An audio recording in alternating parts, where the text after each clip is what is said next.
নমস্কার, জয়গুরু। ঠাকুর যখন দেওঘর এসে আবার নতুন করে তার আশ্রম প্রতিষ্ঠার লড়াই শুরু করেছিলেন, সেই সময় যে কোনো একটা জিনিসই তৈরি হোক না কেন সেখানে তো শুধু ভালো থাকে না, খারাপও থাকে। তো সেরকমই সেই সময় বিহার তো অতটাও ভালো জায়গা ছিল না। সেই সময় কিছু দুষ্কৃতীরা সৎসঙ্গীদের উপরে নানা রকম হামলা করতে শুরু করেন। 1947 খ্রিস্টাব্দে ঠাকুর একটি সভার আয়োজন করেন। সেখানে দেশের বিভিন্ন ব্যক্তিগণেরা আসেন, কারণ সেই সময় বিভিন্ন স্তরের মানুষ তো ঠাকুরের তখন দীক্ষা গ্রহণ করেছেন এবং সকলেই তখন ঠাকুরের আদর্শে নিজেদের জীবনকে মেলে ধরতে চাইছেন এবং ঠাকুরকে ঘিরে তখন একটা যেন আনন্দের মেলা তৈরি হয়েছে।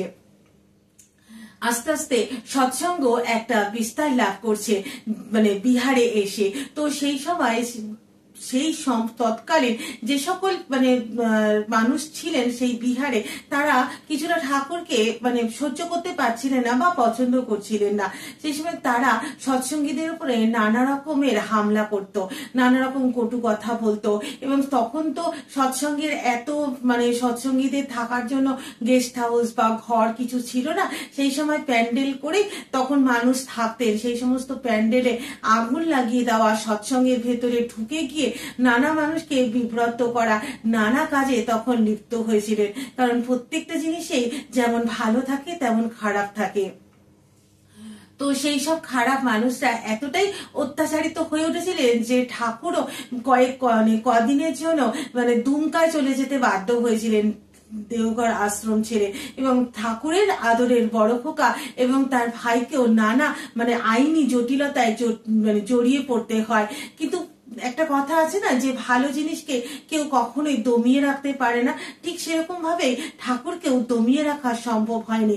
ঠাকুরের যে আন্দোলন, সৎসঙ্গ যে আন্দোলন, যে আন্দোলনের মূল উদ্দেশ্যই ছিল মানুষ তৈরি করা, পৃথিবীতে প্রত্যেকটা জিনিসকে কিভাবে ভালো করা যায় সেই জন্যই কত না রিসার্চ হচ্ছে। তো ঠাকুর যিনি পরম সত্তা, পরম কারণ, তিনি মানুষকে শুদ্ধ করতে এসেছিলেন, মানুষের অন্তঃকরণকে শুদ্ধ করতে এসেছিলেন, মানুষের মধ্যেই তিনি দেবত্ব ভাবকে প্রতিষ্ঠা করতে এসেছিলেন।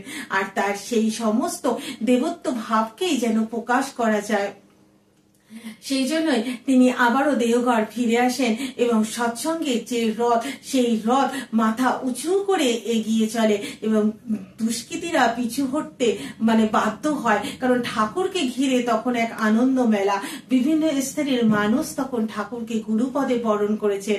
আর ঠাকুরের যে উদ্দেশ্য, এবং তার তো মহৎ উদ্দেশ্য মানুষকে ভালো করার উদ্দেশ্য, সেই উদ্দেশ্যে তখন সকলেই আপ্লুত। তাই ঠাকুরের যে দেওঘর আসার প্রকৃত উদ্দেশ্য, যেখানে ঠাকুরের অন্তর্নিহিত এবং বাস্তবে এবং রাজনৈতিক সমস্ত কারণকে জানানোর চেষ্টা করলাম। তিনি পরম সত্তা, পরম কারণ।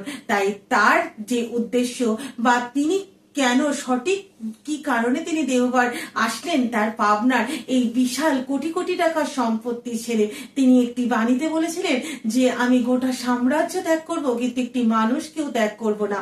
আর তিনি ঠাকুর অনুকূলচন্দ্রের আরো একটা বিশেষত্ব হলো, তিনি যা বলেছেন সারা জীবন ধরে তিনি তাই করেছেন।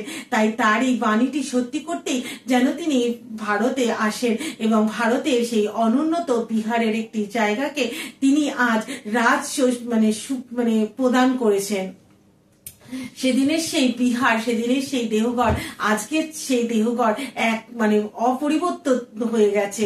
ঠাকুরের পরশে হাজারো হাজারো মানুষের অন্নের সংস্থান করেছেন তিনি, হাজারো হাজারো মানুষের হৃদয়কে তিনি পরিশুদ্ধ করেছেন। তাই ঠাকুর যে বলেছিলেন তিনি গোটা সাম্রাজ্য ত্যাগ করবে, একটা মানুষকেও নয়। তিনি তার কোটি কোটি টাকার সেই সাম্রাজ্য ত্যাগ করলেন, কিন্তু একটা মানুষকেও ত্যাগ করলেন না। সমস্ত মানুষকে তিনি আশ্রয় দিতে এবং সমস্ত মানুষকে তিনি কাছে টেনে নিতে দেওঘর ভূমিতে আসলেন। এবং ঠাকুরের এই যে আসার কারণকে আমি আমার মতো করে জানানোর চেষ্টা করলাম। যদি কিছু ভুল হয়ে থাকে তো নিজ গুণে ক্ষমা করবেন। নমস্কার, জয় গুরু।